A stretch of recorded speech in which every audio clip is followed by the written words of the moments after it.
इसलिए यह कभी नहीं सोचना चाहिए कि हम सुकुमार हैं या हम सुकुमारी हैं ना।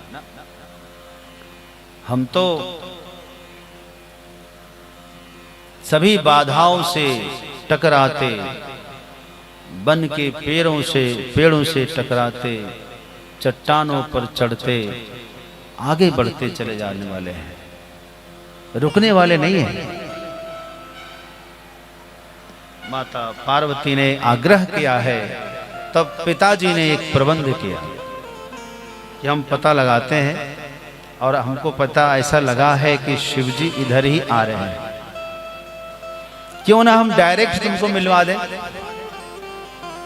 क्यों? यदि डायरेक्ट ही मिलवा दें तो तुम्हारा काम हो जाएगा, अप्रोच इसको क्या बोलते हैं। लेकिन याद रखना, एक बात मैं कहना चाहूंगा, यदि आपको किसी पहचान की वजह से काम मिला है तो वह काम बहुत दिन चलेगा, इसकी कोई गारंटी नहीं है। लेकिन यदि आपको अपने काम की वजह से पहचान मिली है तो वह पहचान आपको हमेशा सम्मान दिलाएगी। दो बातों में बहुत कितना फर्क है। यदि किसी की पहचान की वजह से आपको सम्मान मिला है तो ये सम्मान कब तक रहेगा, कोई गारंटी नहीं। लेकिन यदि आपके काम की वजह से आपको पहचान मिली है तो पहचान हमेशा रहेगी। माता पार्वती ने यही कहा कि पिताजी, आपकी पहुंच से मैं मानती हूं कि आप सम्राट हैं, आप हमें शिवजी से सीधा मिलवा सकते हैं, परंतु जो मैंने चाहा है, जो मेरी मनोकामना है, क्या ऐसे मिलने से पूरी हो जाएगी? है? ऐसा कई बार होता है कि साक्षात मिलने पर भी वो बात नहीं बनती है जो बात प्रक्रिया से बनती है। अच्छी कुलीन बेटियां जो होती है, उससे यदि कोई पुरुष साक्षात संपर्क करे,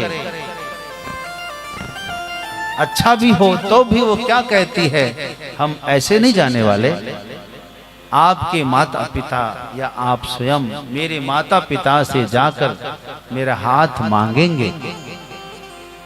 उसकी प्रक्रिया है, पूजा पद्धति होगी। आपके यहाँ का पूरा समाज, मेरे यहाँ का पूरा समाज एकत्रित होंगे और उस भरी समाज में मेरे पिता कन्यादान करेंगे, तब मैं आपकी हो सकती हूँ। ये कुलीन बेटियां, अच्छे घर की संस्कारवान बेटियां ऐसा करती हैं। संस्कारहीन की हम कोई बात नहीं करते। ये प्रक्रिया है। माता पार्वती यही कहती पिताजी से कि इस तरह से जो आप कह रहे हैं वो मेरे समझ में कम आ रहा है। फिर भी राजा है, नहीं माने, चलो ले गए। और शिवजी पता है किस लिए आ रहे थे? हिमाचल के शिखर पर शिवजी आ रहे थे साधना करने के लिए, एकांतवास करने। और उसी एकांतवास में, उसी साधना के बीच में हिमाचल महाराज अपनी पुत्री को लेकर पहुंच गए। महाराज अब बताओ क्या होगा? शिवजी ने साफ मना कर दिया कि भाई हम आए भजन करने के लिए, और भजन तो अकेले ही होता है,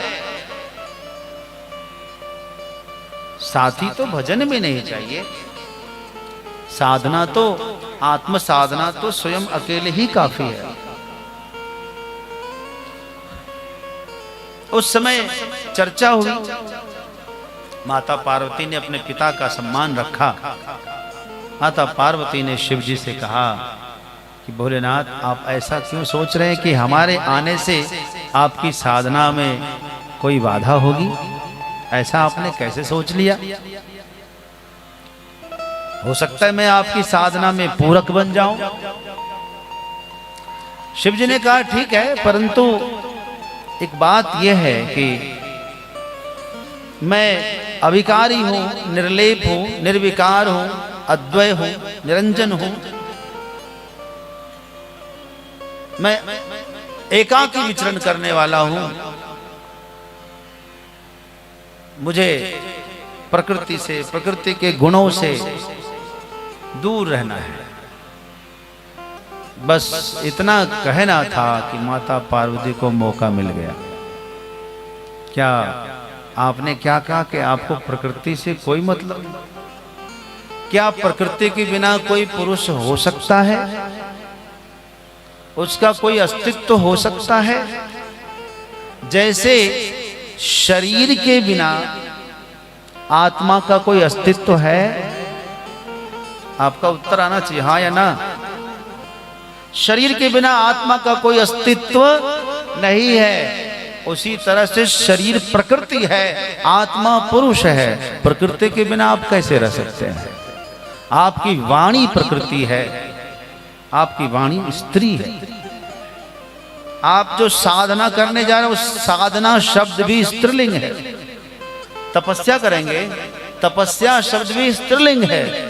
भक्ति करेंगे, भक्ति शब्द भी स्त्रीलिंग है। मुक्ति प्राप्त करना चाहते हैं, मुक्ति भी स्त्रीलिंग है, भुक्ति भी स्त्रीलिंग है।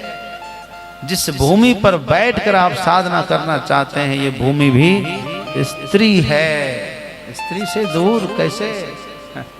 क्या लाइन लगा दिया माता पार्वती ने, यहां पर तो जड़ी लगा दी।